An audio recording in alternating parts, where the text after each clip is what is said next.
All right, everyone, so we're still stuck indoors, so please forgive another indoor video. However, I know a lot of people are interested in bike checks, and I do have a bit of a collection of bikes.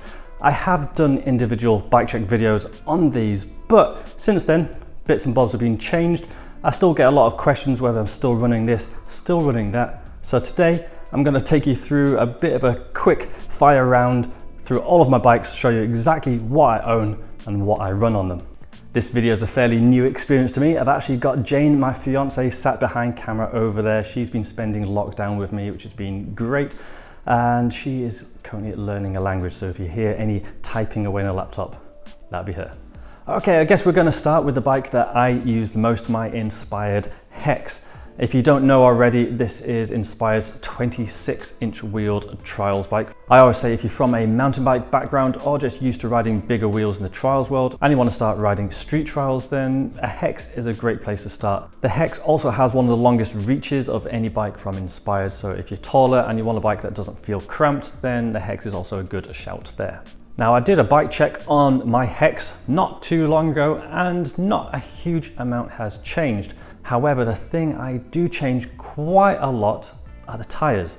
Now, tires make one of the biggest differences on how a bike rides. Because I like to ride rocks as well as streets, I kind of do want a knobbly tire, but knobbly tires tend to be slower. So yeah, there is a bit of a compromise there. At the moment, I'm running the Panaracer Comet Hardpack in 2.25, and they're a fast rolling knobbly tire. They are designed for cross country. They are super lightweight with really thin sidewalls, so they do make the bike a lot lighter. The downside is the rubber compound is pretty hard. They're not super grippy, and because they are so thin and flimsy, they do tend to fold quite a bit. Now, I have been trying some other tires as well. For the streetier side of things, a slick tire, we've got the Schwalbe Fat Frank.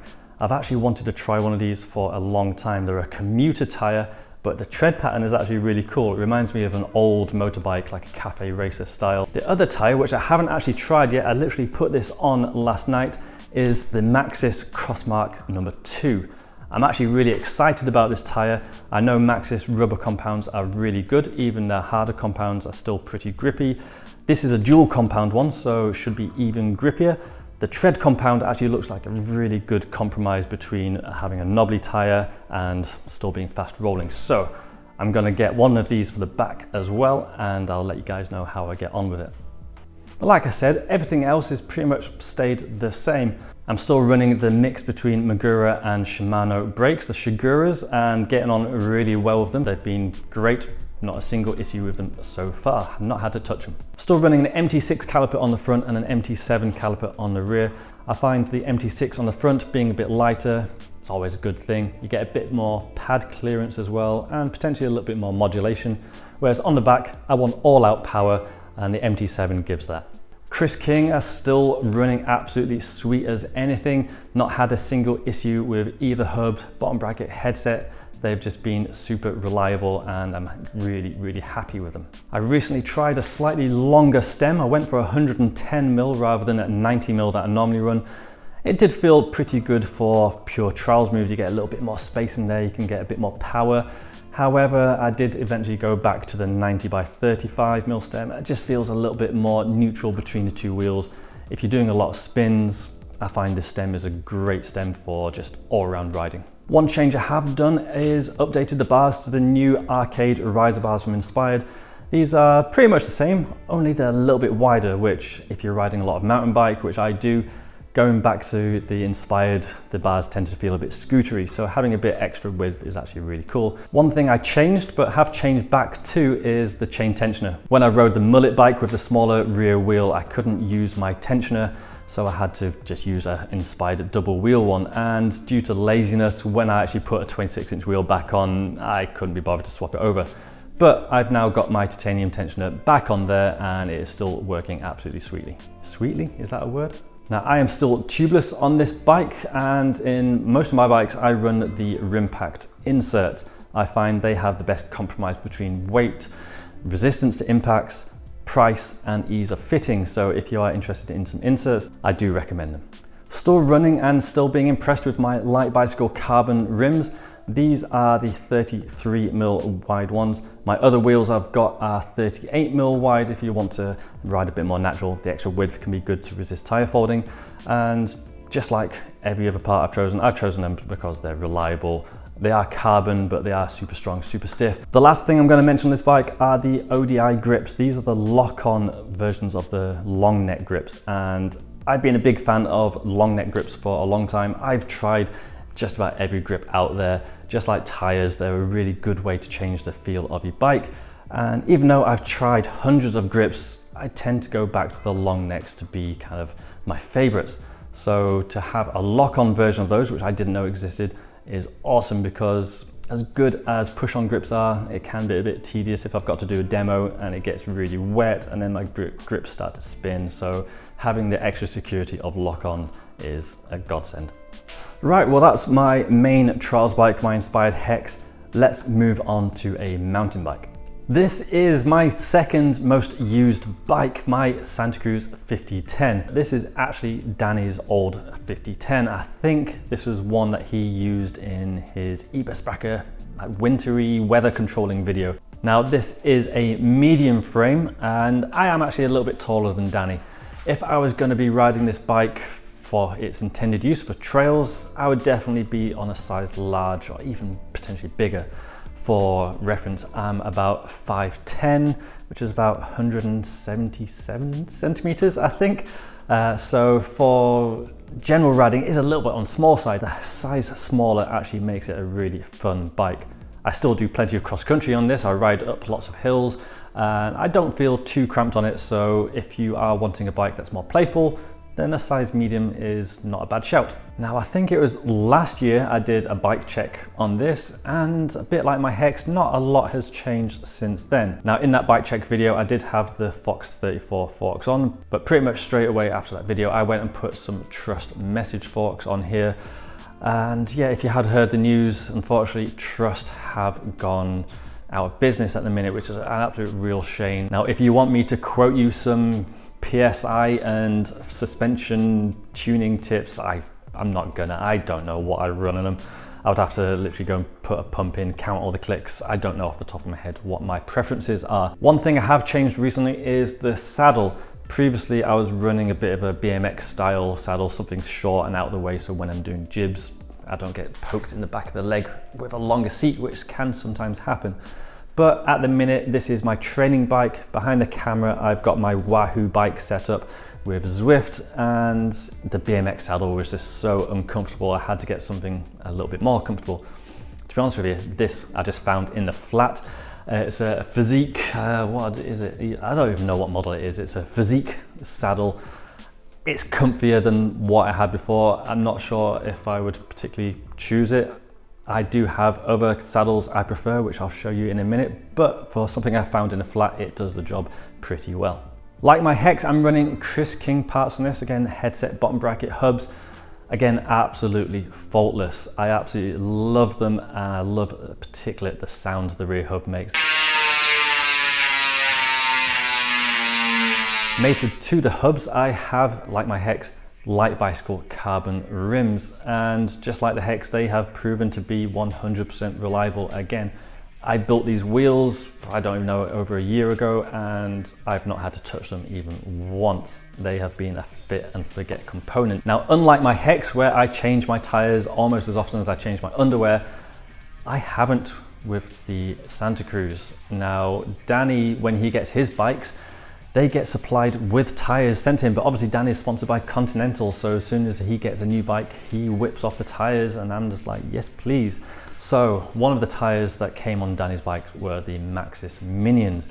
So I popped them on. I've heard amazing things about these tires. I've never run them personally myself, but oh my word, they're amazing.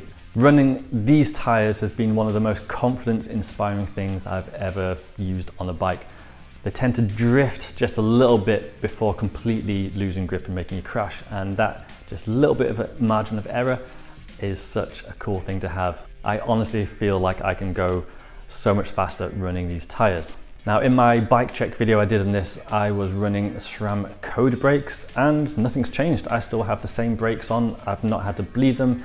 I have had to change the pads a few times, but power-wise, feel-wise, I actually do really quite like these brakes. The only thing I don't like are the little bolts and stuff on the brake levers. I think in the main pivots, they tend to rattle loose and my lever blades become wobbly, and I tried everything to keep them from coming loose. And if it wasn't for my shifter and dropper post remote, those bolts would fall out completely. So if you do get some of these brakes, keep an eye on that. And speaking of dropper post remotes, my RockShox Reverb is still running perfectly. I hear a lot of people complaining about these seat posts, but I've had them on a few of my bikes and I've never had any issues. I guess the only other thing that has changed this bike are the grips. I'm now running ODI grips on all of my bikes. They're kitting me out, which is awesome. These grips have a bit more of an extreme texture to them, so when I'm bombing down a mountain, I have a little bit more purchase to hold onto, and yeah, I'm actually really keen on them. Before we move on to the next bike, I think the only other change I've done with this bike is the chainring. I think in my bike check video I had an orange one on, but to be honest with you, I think it is almost too much orange. So once that one wore out, I just replaced it with a black one, a little bit more sleek, a little bit more stealth. I think it makes the whole bike look just a little bit nicer. Okay, this is my newest bike. This is, I guess, the cheap bike I've been calling it, although I have thrown some money at it in the last few months, so maybe I'll just start calling it the pink bike from now on. Now, I don't necessarily have a bike check video on this, but I do have a series of video of me buying it, riding it, going to Tartybikes and upgrading it, so if you are interested in the story, they'll be linked below.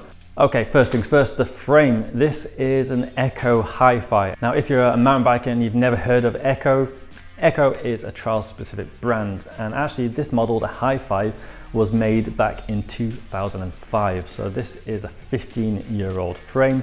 Now, unlike my other bikes where I'm running Chris King and Light Bicycle carbon rims, I wanted to keep this bike to a budget, so unfortunately there's nothing quite as pimp as that on it. Now, the front rim is, I think, one of the original Echo rims that came out around the same time as this bike, so that's quite surprising. That's still running. However, front wheels on this style of bike don't tend to get that much abuse. Now, the rear rim, I think that's something a little bit newer. Rear wheels do take quite a bit of abuse riding trials, and if this is a 15-year-old rim, the rider has been pretty gentle on it. Now, if you're from a mountain bike background, you may be looking at the holes in the rim with shock. But that's quite a normal thing in trials riding. We want nice wide rims so when you're on off-camber slopes, your tire is nice and stable. However, wide rims are quite heavy, and back in the day, we used to drill our own holes in rims to save weight. Then manufacturers started doing it themselves, so these holes are from the factory. And the pink, you can see, yes, that pretty much is the inner tube. You can squeeze through the holes and give the inner tube a poke. I've just put a couple of layers of parcel tape around the inside of the rim to stop the inner tube from poking through. Now, in recent videos of me riding this bike, I had a lot of comments from people asking, why don't I run a rear disc brake on this bike? Why is it running old style rim brakes? And you know what, that's a perfectly valid question. Disc brakes are awesome. They have a lot of advantages. However, for trials riding, in particular competition style trials riding, a rear disc brake actually has a few disadvantages. The first one being they're a little bit heavier. You have quite a big steel disc there, which does add a bit of weight to the back of the bike where you don't really want that weight to be. The second biggest disadvantage is when you've got that big disc and you're riding with rocks really close and you're potentially doing moves where you side up and you might slip down. The disc is a really vulnerable thing to hit, and bending the disc ruins your brakes. Having a rim brake keeps it way out of the way and is a lot harder to brake. The last disadvantage of a rear disc brake is they feel a little bit more vague. If you're clamping the wheel at the center, which you're doing with a disc brake, you still have movement in the spokes, potentially movement in the actual disc pads themselves, and that gets amplified at the tire, and you actually end up with a bit of movement which you don't have by clamping at the outside of the wheel. A rim brake is a more precise feeling brake. When you're on your back wheel on something 2 inches wide, you don't want any movement of your wheel. So yeah, a rim brake is a more precise feeling brake. The other advantage of a rim brake is you can mod it more. You can grind the rim to add texture, you can get specific trials brake pads, and generally a rough ground rim with specific pads will work better in a wet than a disc brake will. So the rear brake I'm running on this is the very common Magura HS33 model. That is pretty much the go-to brake in the trials world. And I'm actually running an older style 2005 model brake, which is one of my personal favorite ones. Now, in order to get the most power out of this brake, there's a couple of things I've actually added to it. One thing was actually donated to me by a fan, and that's a longer 4-finger lever blade. Obviously, the longer the blade, the more leverage you get and the more power you have. Now, one downside to more power is the brakes push the seat stays apart. So I've actually added my own brake booster on the back to try and stiffen up the back end. Previously, I bodged together a 2mm thick titanium booster, but the other day I fancied making something a little bit neater and I actually made myself a carbon fiber version. However, I don't think this will stay on for long. I have something new coming, something way more professionally made, and once that arrives, I'm going to do some posts on that, so keep an eye out. To make my brake as powerful as possible, I have a grind on the rim, which is where you simply take an angle grinder to the rim and roughen up the surface. And I've got some trial specific pads from Costelia. I've got some experiments I need to do. I'm going to make my own brake pads. I've had a friend from America make me some new brake pad backings, some aluminium ones with a new design which has never been done before. I've found some pad material which I'm going to experiment with. I'm even going to experiment with different textures on rims. So keep an eye out for that in the future. I think this is the most interesting thing on this bike. This is a new addition, something that I was going to do a specific video on and probably still will, but I may as well tell you guys about it here first. This is an adjustable stem. And you're probably thinking I'm absolutely mad for using something like this. It's going to slip, it's going to break, it's going to hurt me. But I've had a look at different models and this one seems like it's going to be one of the most sturdy.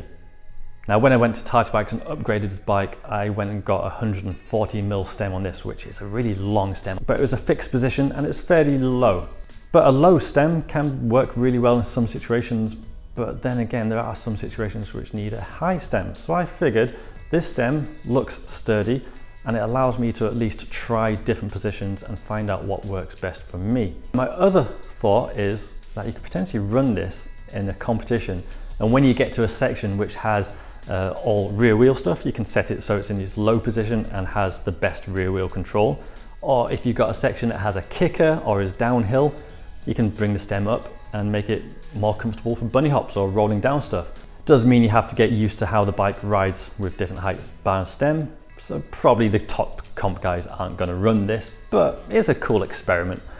I've had a little play on it and it feels really solid. I've done some fairly big gaps and side ops where you do put a lot of force through the stem and it's not shifted. So I'm confident that this style of adjustable stem is strong enough for trials, and I will be doing some specific videos with this stem in the future. Grip wise, again, like all my bikes, I'm on ODI grips, and these are the Aaron Gwyn signature models, the Mark IIs. These are some of the thinnest grips that ODI do, and for this style of bike, I prefer a thinner grip. If you want to know more about this bike, then please find the links below about the video series I've done building this thing up. But let's move on to the last bike. This is the bike I actually used the least, and in fact, I didn't use it at all last year.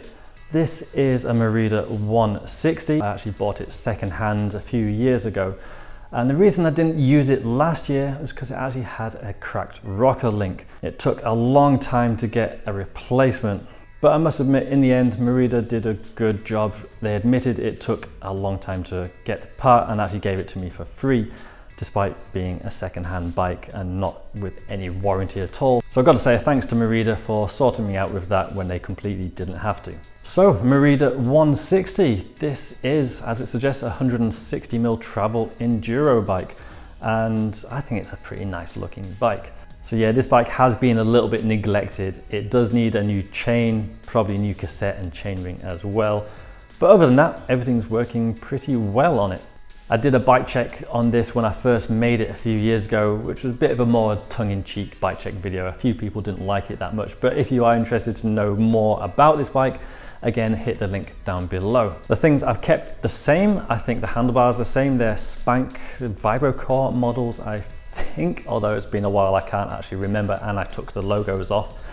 I have the same RockShox Reverb, but this is the older style with the plunger, which again still works perfectly. I've still got the Charge Spoon saddle, which is one of my favorite go-to saddles. I actually really quite like that. I still have the Raceface Next R cranks. These are carbon fiber, and if you go into the comments of places like Pinkbike, you'd think that these things will explode just by looking at it. But I got these secondhand from Danny. I've been riding them quite a lot, entered a few enduros, crashed quite a lot. They've been perfect, they've been faultless. So yeah, I've been really impressed with those. Running inspired platform flat pedals. Like with all my bikes, I run flat pedals. I don't run SPDs, I never have. They scare me a lot, so I run flat pedals on my bikes. Maybe as an experiment, probably for a vlog, I'll run some clipless pedals and see how I get on. You never know, I might love them. The forks are the MRP ribbon coil forks. They're quite an unusual fork, you don't see many of these around. I like what MRP do. I like coil forks for the extra suppleness, and I actually do really like these forks. I have the medium spring on them and they've coped extremely well. I've hardly had to touch them. They're super reliable and constant. So yeah, I like those quite a lot. And I have those set at 170mm travel if you were interested. Wheel wise, just like the 5010, in fact, exactly like the 5010, because these are the same wheels I run on the 5010. I haven't built up some specific wheels for this bike yet. I found it was just easier to swap wheels between them. Brake wise, this has changed a little bit from my bike check video. Well, the front brake hasn't. That's still a Magura MT7. The rear brake, however, I have changed. Now, the way this bike is designed, the rear caliper sits in between the seat and chainstays, and it's actually too tight a fit to physically fit an MT7 rear caliper in there. So previously I actually had a Shimano Saint rear brake because the thinner caliper would fit in the back. However, I wanted matching levers, so I actually went and bodged on an old, like first edition Magura MT2 caliper onto the back, which is narrower and does actually fit. So yes, slightly unusual rear brake setup, but means I can have matching levers, which I quite like. I guess the last thing, and probably one of the more interesting things with this bike, is the stem. Like I mentioned with my pink trials bike, I'm actually having some custom CNC brake pads made for that bike. And they're actually being made by the same person who made the stem for this bike. His name is Manny, and he's a fan of the channel and is actually a really great machinist. It's been a faultless stem, does the job perfectly, so if you're watching this, Manny, thank you very much. Oh, and of course I'm running ODI grips, and these ones are actually a little bit different. These are the F1 Vapor grips. They're actually a type of foam style grip.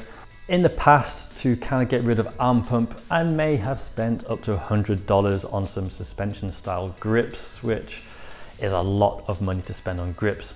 However, these ones, because they are quite thick and they have a foam design to them, they actually have a little bit of movement, much like these $100 grips, except for a lot less. I was kind of sneaky. I do actually have one more bike that I own, and there's another bike downstairs, which is actually Jane, my fiance's bike, which has one interesting feature on it as well, but I'm saving those for my Patreon channel. So if you do want to see those, or if you just want to support me, or if you want to see longer videos released earlier when I make them rather than keeping to a schedule, then please do consider signing up to my Patreon for only $2 a month, which is a bargain. While we're speaking of support, I'm going to plug myself a bit here. At the minute, the world is in turmoil and my source of income from shows has come to a complete halt. So my entire earnings at the minute are literally from YouTube and Patreon, and also merch sales. So if you want some merch like this one or other models that I have available on Clarkson.com, please consider buying them, getting yourself some cool clothes and supporting me. You can hit me up on Patreon like I mentioned, or if you want no obligation, I do have a PayPal donations link below. All of these things will be linked below as well. And of course, if you like what I do, please hit the subscribe button, hit the notification bell, and then you'll be alerted to every video that I make.